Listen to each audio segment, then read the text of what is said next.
Assalamualaikum warahmatullahi wabarakatuh. Perkenalkan, nama saya Anastasia Kartili dengan NIM 452423044 dari jurusan Ilmu Teknologi dan Kebumian, program studi Teknik Geologi kelas C. Di sini saya akan memaparkan materi tentang korupsi, ragam dan hukumannya, menjelajahi konsep korupsi dan pencegahan dari perspektif Islam, serta melihat berbagai jenis hukuman yang diberlakukan. Pengertian korupsi. 1. Tindakan melanggar hukum. Korupsi adalah tindakan melanggar hukum yang melibatkan penyalahgunaan kekuasaan untuk memperoleh keuntungan pribadi. 2. Dampak merusak masyarakat.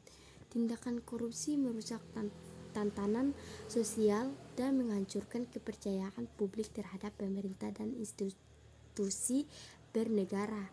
3. Fenomena global. Korupsi tidak terbatas pada satu negara, tetapi menjadi fenomena global yang mempengaruhi kehidupan masyarakat di seluruh dunia. Permasalahan korupsi di Indonesia ada 3, yaitu 1. Sumber ketimpangan. Korupsi di Indonesia menjadi salah satu faktor penyebab ketimpangan ekonomi dan sosial di negara ini. 2. Rentan terjadi. Korupsi di Indonesia rentan terjadi karena adanya celah dalam sistem tata kedua yang belum sempurna. 3. Penyebab kerugian negara. Penyimpangan dan praktik korupsi menyebabkan kerugian negara yang besar dan menghambat pembangunan. Perspektif Islam terhadap korupsi. Perspektif Islam menganggap korupsi sebagai dosa besar yang merusak keadilan dan ketertiban masyarakat. Islam mendorong umatnya untuk berperilaku jujur dan adil dalam semua aspek kehidupan. Penyelesaian korupsi dalam Islam melibatkan keadilan, akuntabilitas, dan pentingnya menghormati hak asasi manusia. Pencegahan korupsi dalam Islam. 1. Kesadaran moral. Memiliki kesadaran moral yang kuat untuk tidak terlibat dalam tindakan korupsi. 2. Transparansi dan kejujuran. Menerapkan prinsip transparansi dan kejujuran dalam melakukan setiap tindakan, khususnya terkait dengan keuangan. 3. Pendidikan dan kesadaran hukum. Mengedukasi masyarakat tentang konsekuensi hukum yang serius dari timbal korupsi.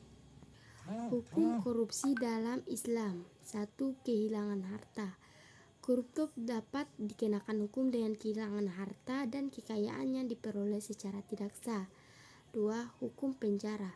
Perbuatan korupsi juga dapat dipidana dengan hukum penjara sesuai dengan tingkat kejahatan yang dilakukan. 3. Dikucilkan dari masyarakat. Sebagai bagian dari hukum sosial, koruptor dapat dikucilkan dari masyarakat demi memberikan efek jera yang lebih kuat. Hukum korupsi di Indonesia. 1. Kasus terkenal. Kasus-kasus korupsi yang terkenal di Indonesia termasuk Bank Security, BLBI, dan korupsi pajak. 2. KPK dan peradilan. Komisi Pemberantasan Korupsi (KPK) berperan dalam memberantas korupsi dan mendapatkan dukungan lembaga peradilan di Indonesia. 3. Hukuman mati. Di Indonesia, kasus korupsi yang merugikan negara bisa dikenai hukum mati berdasarkan UU Pemberantas Tindak Pidana Korupsi. Jadi yang dapat disimpulkan adalah korupsi merupakan permasalahan serius yang menghancurkan tatanan sosial dan ekonomi masyarakat.